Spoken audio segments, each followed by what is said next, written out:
Anyone who loves Gabrielle Terong wants to know, where is this bright and lively 10-year-old girl? Her mother, Pasha Davis, is facing serious charges for child neglect without great bodily harm. Lastly, Your Honor, I'm asking for an order of no victim contact with a child whose initials are GT. According to authorities, Davis is not cooperating with them. Despite different law enforcement agencies trying to find the child, nobody's able to find the child. As of, Your Honor, my understanding as of now, including the FBI, the child is still missing. Court records reveal on October 29th, Gabrielle's father called Margate police concerned about his daughter. 2 days after, a detective interviewed Davis while she was in police custody for a separate charge. Detectives asked, "Where is Gabrielle?" In the police report, Davis tells officers she didn't know and Gabrielle should be with her father. The 10-year-old's dad says he hasn't seen her since May. So far, investigators have learned on their own Gabrielle's last known proof of life was with her mother on June 21st, 2025, at a Walmart in Hollywood. She doesn't understand why the state is suggesting such a high monetary bond. Police arrested her for shoplifting, a misdemeanor, nothing major. But that small charge, it cracked open a case nobody knew existed. Because while Pasha Davis sat in that jail cell, her family started asking questions. And that's when they realized 10-year-old Gabrielle hadn't been seen in 4 months. Let me tell you something. This story starts with a pizza, but it ends with a question nobody can answer. Where is Gabrielle Terong? Gabrielle, or Gabby as her family calls her, is 10 years old. Beautiful little girl with her whole life ahead of her. But somewhere between May and June of 2024, she disappeared. And girl, the way this came to light is absolutely wild. Her mother, Pasha Davis, had been struggling. Mental health issues, homelessness. The family knew she was unstable. Gabby's aunt had even tried to get custody after finding the child sleeping on cardboard in an alleyway. Read that again. A 10-year-old sleeping outside on cardboard, but somehow, some way, the court said no. The system said Pasha could keep her daughter. Make it make sense. Gabby's father, Gordon, hadn't seen his daughter since May. But here's the thing. He thought she was with her mother. Pasha moved around a lot. South Florida to Central Florida. Greyhound buses. Motels off Highway 192 in Orlando. The kind of instability that makes a child invisible. And that's exactly what happened. Gabrielle became invisible. No school checking on her when she didn't show up in the fall. No CPS following up. No neighbors asking questions. This little girl slipped through every single crack in a system that's supposed to protect children. October 17th, 2024. Margate, Florida. Pasha Davis walks into a Dollar Tree. Store employees say she shoplifts. They watch her leave and head across the street to Little Caesars Pizza. That's when they call the police. Officers show up and spot her coming out with a pizza in her hand, wearing all black with a backpack, and this is the detail that seals it: bright orange socks. The officer approaches. Stop right there. Margate Police. Hi, how are you? Good. Pasha Davis seemed friendly at first, until the handcuffs came out. All right, do me a favor, put your hands behind your back. Right now, you're being detained pending a criminal investigation, okay? That after this Margate Dollar Tree reported a shoplifter matching her description that October 17th afternoon. Her tone changed once asked a basic question. What is your first name, ma'am? A sigh, followed by silence, followed by defiance. I'm not giving my information. I didn't do nothing wrong. You didn't catch me at the scene of the crime doing anything. Police software ended up revealing her identity, which she continued to deny. So, after Dollar Tree declined prosecution, she was charged with false identification and resisting without violence. What police didn't know was Davis also failed to reveal she had a 10-year-old daughter, Gabby Terong, who hadn't been seen for months. Gabby's father reported her missing after learning Davis was arrested with no signs of their child. She's covering something up. This is why she's not saying anything. Because something happened that no one can explain, whoever but Gabby, her, and whoever was there. Gordon Terong told police he hadn't seen Gabby since May. Mother and daughter would at times live on the streets not far from the Dollar Tree. But during the 13-minute video we obtained today, no mention of Gabby. I don't think it's fair I give up my name. Well, you have to. I want a lawyer. She would get a lawyer after bonding out and being rearrested on a new charge, child neglect, for allegedly putting Gabby in danger. Gabby's father, who unsuccessfully went to court to help his sister get custody of Gabby, can only fear how much danger she's in. I took action, but I faced so much failure in the last 2 years when it comes to getting Gabby from her that now I fear that I'm too late. I'm too late. They, and Pasha herself, told the court Pasha Davis was schizophrenic, at times paranoid, and the video may show a hint of that. I want to speak to the person in charge. Look over there. Why is that? You want to shoot me? Is that what it is? Is you guys got going on? Oh, okay. I'm speaking to him, not you. I want to speak to the actual sergeant. She was speaking to the sergeant, who would soon send her on her way to jail. 12 days after Pasha's arrest, Gabby's father, Gordon, contacts the police. He tells them he hasn't heard from his daughter since May. He'd been trying to reach out online, trying to contact Pasha, trying to figure out where his child was. That's when he saw the news about Pasha's arrest. And he realized nobody knew where Gabrielle was. Oh, so now we got a missing 10-year-old, a child who hasn't been seen in months, and her mother never said a word. Gordon reaches out to other family members. Nobody's seen Gabby. Nobody knows where she is. On October 31st, investigators interview Pasha in jail. And you know what she tells them? Gabby's with her father, the same father who just reported her missing. The audacity. Hours after that interview, Pasha makes bond and gets released. Just like that, she's back on the street. But law enforcement isn't done. November 2nd, days after her release, police rearrested Pasha Davis. This time, the charge is child neglect. Because there's no evidence, none, that Gabrielle is with her father.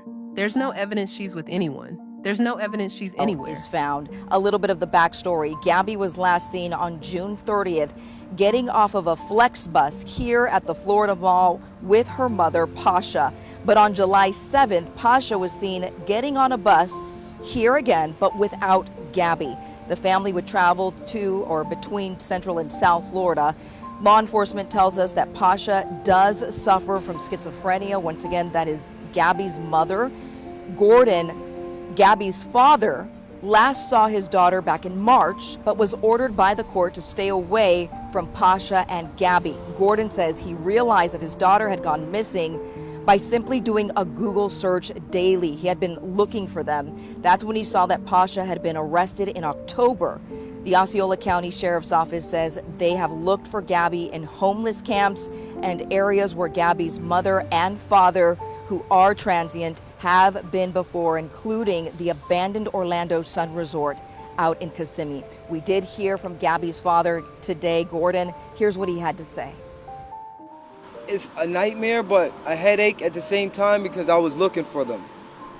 I've been looking for them for the past 3-4 months, but I also had a court protective order to stay away from them from a case we have in March that put me in jail.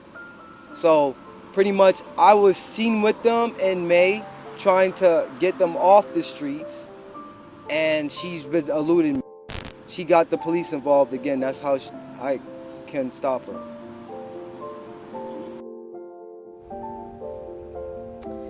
Now, just yesterday, detectives from Margate Police met here in Osceola County with the Osceola County Sheriff's Office, the Orange County Sheriff's Office, FDLE, and the FBI to try and coordinate the next steps in this investigation. Now, once again, I want to show you guys here the missing persons flyer that law enforcement has put out for this missing little girl. There is a $5,000 reward for anyone who has information that leads them to little Gabby. Once again, Margate Police Department was here, but they would not take any of our questions. The last confirmed sighting of Gabrielle Terong, June 2024. Security footage shows her getting off a Greyhound bus with her mother at the Florida Mall in Orlando. That's it. That's the last time anyone can verify they saw this child alive. Her family tells police that Pasha frequently stayed around West Highway 192 in the Orlando area.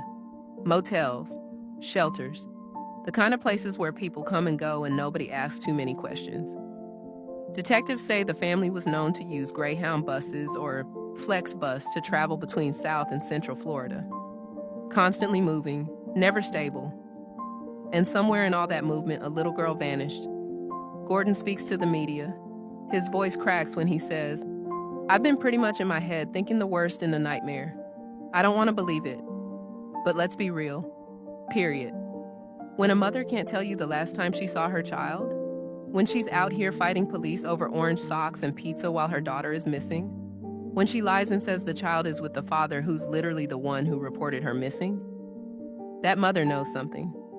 Gabby's aunt talks to reporters too. She explains Pasha's mental health issues, the erratic behavior, finding Gabby sleeping on cardboard in an alley. She tried to get custody, tried to save this child, but the system said no. And now? Now Gabrielle is gone. Tony Pipitone spoke to Gabby's aunt, who went to court really a year ago to try and rescue Gabby from the streets. This is Gabby sleeping on cardboard with an old thin blanket inside a Broward County park last October. Her aunt tells us the pair slept in abandoned cars at times, while the mother, 34-year-old Pasha Davis, struggled with mental illness. Now Gabby's family lives with fear. I fear that someone has taken her or she's given her to someone that she doesn't know, and I feel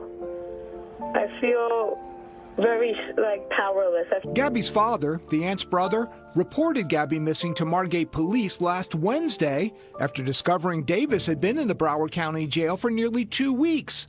She was arrested near this Dollar Tree store after refusing to identify herself to police investigating her for shoplifting. Another fact she omitted: she had a 10-year-old daughter who was not with her.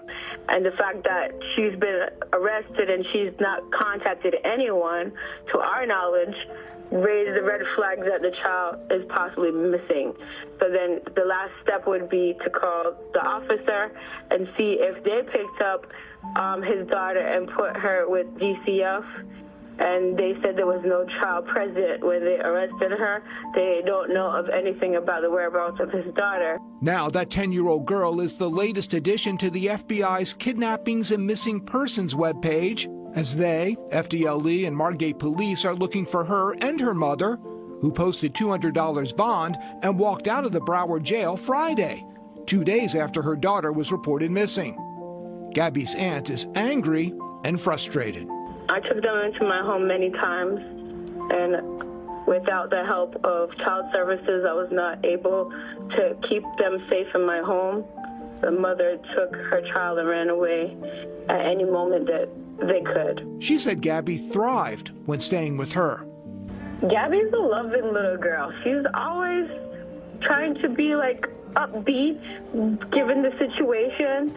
She seems to try to find the joy in everything.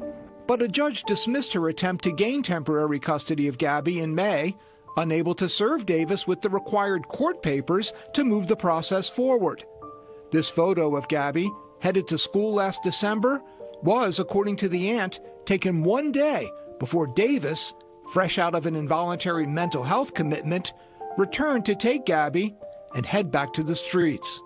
Gabby told her mother, "I don't want to leave, Mom. I want to stay with my auntie. You can stay too."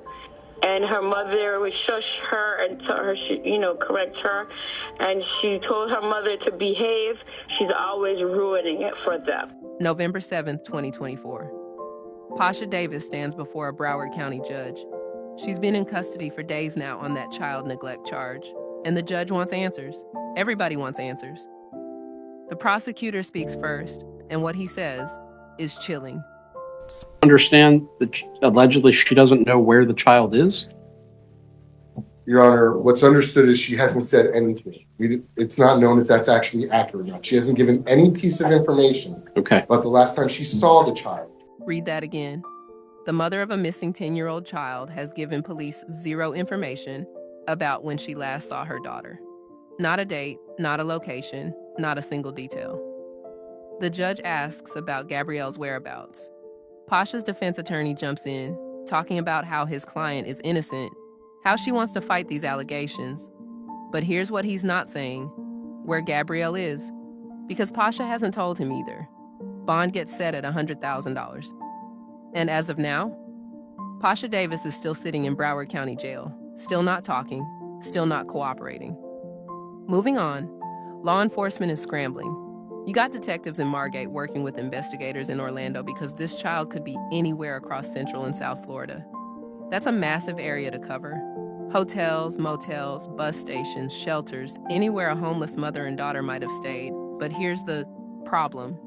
When you're dealing with people who are constantly moving, who don't have stable addresses, who live in the margins of society, it's incredibly hard to track their movements.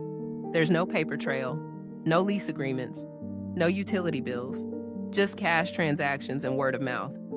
And that makes Gabrielle even harder to find. Investigators release information to the public. They describe Gabby as a 10-year-old girl, last seen wearing. Honestly, they don't even have solid details on what she was wearing that last day in June. That's how invisible this child was. They put out a $5,000 reward. Crime Stoppers gets involved. The FBI gets involved because this crosses county lines, possibly state lines. Florida Department of Law Enforcement, FDLE, is all over it because if there's one thing Florida knows, it's that child trafficking is a real and present danger in this state. And that's the fear, isn't it?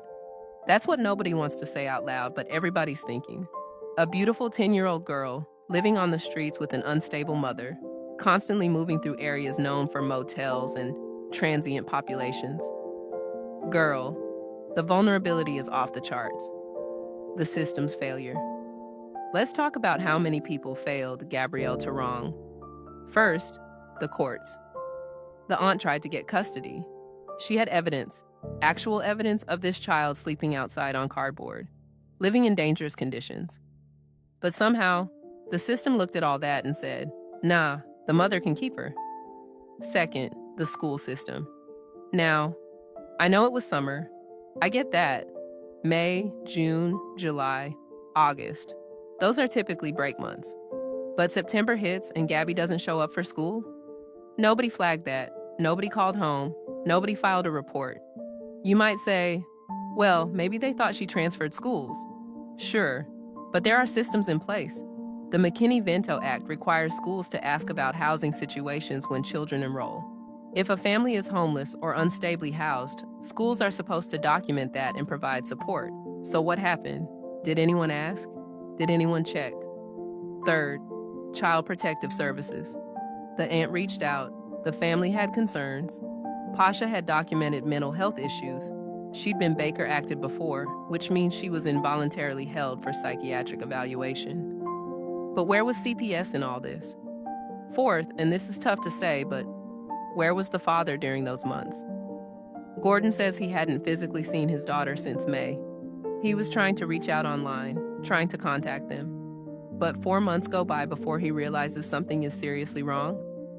I'm not putting all the blame on him. Clearly, Pasha was keeping Gabby away from him, but still. 4 months. So what? You got a mother with mental health issues, a history of homelessness, and documented evidence of her child living in dangerous conditions. The aunt is sounding alarms. The father can't reach his daughter.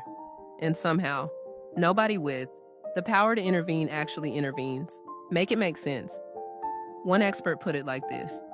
There are massive holes in how we protect vulnerable children in this country, especially children who are unhoused, because society doesn't take homelessness seriously. People see it as a personal failure instead of a systemic one. And children, they become invisible in that system. She said, Natch, children don't go missing on their own. And she's right. Gabrielle didn't wander off. She didn't run away. Something happened to her, and somebody knows what. Where is Gabrielle? Here's what investigators know for sure. May 2024. Gordon, Gabby's father, last sees his daughter in person. June 2024. Gabrielle is captured on security footage getting off a Greyhound bus with Pasha at the Florida Mall in Orlando. This is the last confirmed sighting of the child alive. July, August, September, nothing. Complete silence, no sightings, no contact with family, no school enrollment. October 17th, Pasha gets arrested for shoplifting in Margate, Florida. No child with her. Doesn't mention having a child, doesn't ask about a child. October 29th, Gordon reports Gabrielle missing after learning about Pasha's arrest. November the 2nd, Pasha rearrested on child neglect charges. Still won't say where Gabby is. Now, theories are floating around and none of them are good. Theory 1, Pasha, in her unstable mental state, harmed Gabrielle. Maybe it was an accident. Maybe it wasn't. But either way, she's covering it up by refusing to cooperate. Theory 2, Pasha sold Gabrielle. And I hate even typing that, but it's a real possibility. Child trafficking happens. It happens more than people want to admit. And a vulnerable child with an unstable parent living in motels and moving constantly? That's a nightmare scenario. Theory 3, Pasha abandoned Gabrielle somewhere. Maybe she left her with someone she thought would take care of her. Maybe she left her at a shelter or a bus station or with a random person. And now she doesn't want to admit it because she knows how bad it looks. But here's what we do know. Pasha Davis knows what happened to her daughter. She may not know where Gabrielle is right now, but she knows what happened. She knows the last time she saw her. She knows the circumstances, and she's choosing silence. Law enforcement is begging the public for help. If you were in the Orlando area between May and October 2024, especially around West Highway 192, and you saw a woman matching Pasha's description with a 10-year-old girl, they need you to call. If you work at a motel, a shelter, a Greyhound station, a grocery store, anywhere in Central or South Florida, and you remember seeing them, call. FBI is offering a $5,000 reward for information leading to Gabrielle's whereabouts. That number is 1-800-CALL-FBI. Crime Stoppers is also taking tips. You can remain anonymous. But hey, here's the thing that gets me. Investigators put out a statement saying, if anyone has Gabrielle and doesn't want to involve law enforcement, drop her off at the nearest hospital. Drop her off at a fire station. Drop her off at a store where there are lots of people and she can tell someone who she is. They're literally giving people an out, saying, just make sure she's safe. We won't ask questions about how or why. Just get her to safety. That tells you everything about where they think this case is heading. They're not confident she's going to be found through traditional investigation. They're hoping that whoever has her or knows what happened will do the right thing. Pasha Davis is scheduled for a competency hearing on November 26th. The courts want to determine if she's mentally fit to stand trial, and that's the card her defense is playing. Mental health issues, instability. Maybe she doesn't understand what's happening. Maybe she can't help investigators even if she wanted to. But here's what I'll say about that. Pasha was mentally competent enough to argue with police for 15 minutes about the law. She was competent enough to invoke her right to a lawyer. She was competent enough to lie and say Gabrielle was with her father. So this whole, maybe she doesn't understand angle, I'm not buying it. Period. She understands. She just doesn't want to talk. The uncomfortable truth. Let me tell you something about cases like this. When a child goes missing and the parent won't cooperate, it almost never ends well. We've seen it before. Lori Vallow told people her kids were with family members while their bodies were buried in her husband's backyard. Casey Anthony said her daughter was with a nanny that didn't exist. And now Pasha Davis is saying Gabrielle is with her father, the same father who reported her missing. The pattern is always the same: deflect, delay, deny.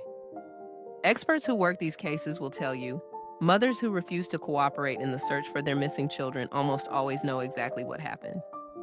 Because what mother wouldn't move heaven and earth to find her baby? What mother wouldn't be screaming from the rooftops, begging for help, cooperating with every investigator, following every lead? A mother who knows her child isn't missing. That's who. Law enforcement instructor Sanani Slaughter broke it down when she was asked about this case. She said when mothers won't cooperate, these cases don't end well. She's seen it too many times. The silence isn't about mental health or confusion or fear. The silence is about guilt. Slaughter also talked about how invisible children like Gabrielle are in our society. Unhoused children, children living in instability. She pointed out how many vacant buildings sit empty across America while children sleep on cardboard in alleyways. She asked the question we should all be asking: how do we let this happen? There are always some very unique set of circumstances, she said, but there's so many vacant buildings in America that can be refurbished and brought up to code if we came together collectively. So no one was ever sleeping outside, no one was ever unhoused, and particularly not our children. But we didn't come together. We didn't protect Gabrielle, and now she's gone. Gordon is living every parent's worst nightmare. He told reporters, "I've been pretty much in my head thinking the worst. I don't want to believe it. But what choice does he have? His daughter has been missing for months. Her mother won't say what happened. There are no leads, no confirmed sightings since June. People online have been asking, where was the father this whole time? Why didn't he fight harder for custody? Why did it take until October to report her missing? And those are fair questions. But here's what we know. Pasha was keeping Gabby away from him. She was moving around constantly. Gordon tried to reach out online, tried to make contact, but Pasha was ghosting him. Should he have pushed harder, filed for emergency custody, called the police sooner? Maybe. Probably. But hindsight is 20/20, and right now, that man is drowning in guilt and fear. He wants his daughter back. He wants answers. And all he's getting is silence from the one person who knows the truth. Here's the part that keeps people up at night. How did nobody notice Gabrielle was missing for 4 months? Let's break it down. School. Summer break happened, so May through August, nobody expected to see her. But September hits, and school starts back up. Gabby should have been enrolled, should have been in a classroom, should have had teachers taking attendance. But either she was never enrolled, or someone claimed they were homeschooling her, or the school just never followed up. Either way, no red flags went up. CPS. They'd been involved with the family before. They knew about Pasha's mental health issues. The aunt had raised concerns. But there's no indication they were actively monitoring the situation or checking on Gabrielle's welfare. Extended family. The aunt found Gabby sleeping on cardboard and tried to get custody, but failed. After that, what could she do? She didn't have legal rights to the child. She couldn't force Pasha to let her see Gabby. So she probably assumed, hoped, that Pasha was at least keeping her alive, if not safe. Neighbors. When you're homeless or living in motels, you don't have neighbors. Not in the traditional sense. Nobody's watching your comings and goings. Nobody's asking, hey, where's your kid? You're just another transient face in a transient place. So Gabrielle fell through every crack, every safeguard failed, and she paid the price. As of now, Gabrielle Terong is still missing. Pasha Davis is still in Broward County Jail, being held on a $100,000 bond. Her competency hearing happened on November 26, 2024. But the results of that hearing haven't been made fully public. What we do know is she's still facing child neglect charges, and she still hasn't told investigators what happened to her daughter. The FBI is still actively investigating. They're working with local law enforcement across multiple counties. They're reviewing bus station footage, motel records, surveillance cameras, anything that might show where Pasha and Gabrielle went between May and October.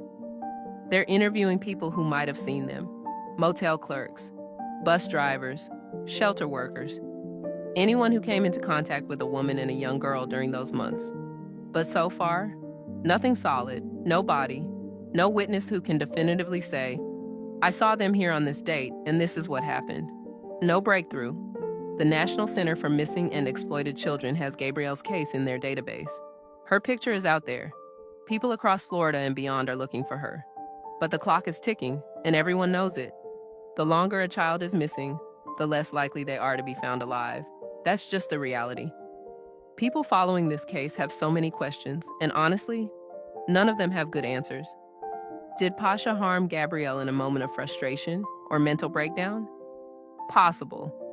Did she sell her daughter to traffickers? God, I hope not. But trafficking is real, especially in Florida, especially in areas where Pasha was known to frequent.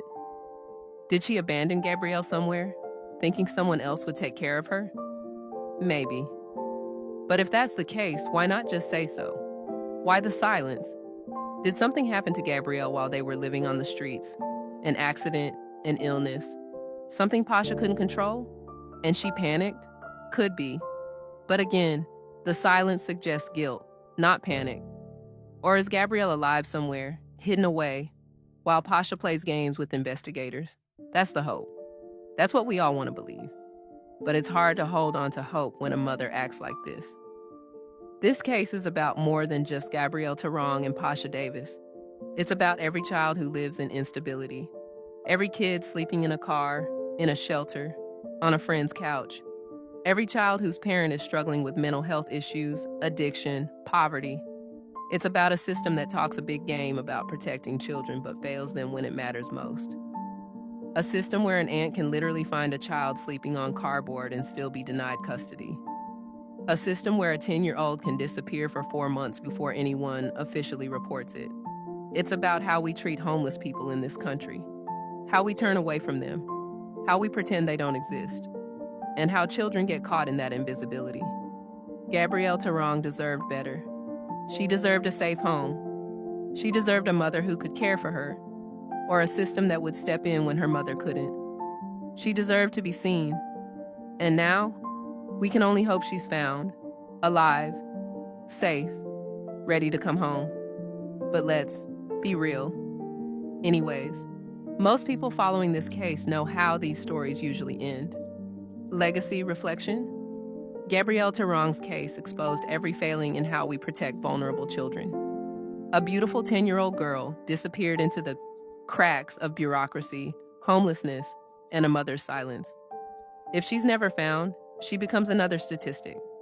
Another child the system failed. Another name we'll remember when we ask ourselves, how many more before we do better? If you see something, say something. Don't assume someone else will make the call. Don't assume it's not your business. Because somewhere out there, a father is waiting for answers, a family is holding on to hope, and a little girl named Gabrielle deserves to be found. Her story isn't over yet. Let's make sure it doesn't end in tragedy. Share her picture, share her name. Keep her case alive. Gabrielle Terong, 10 years old, last seen June 2024. She matters, and she deserves to come home.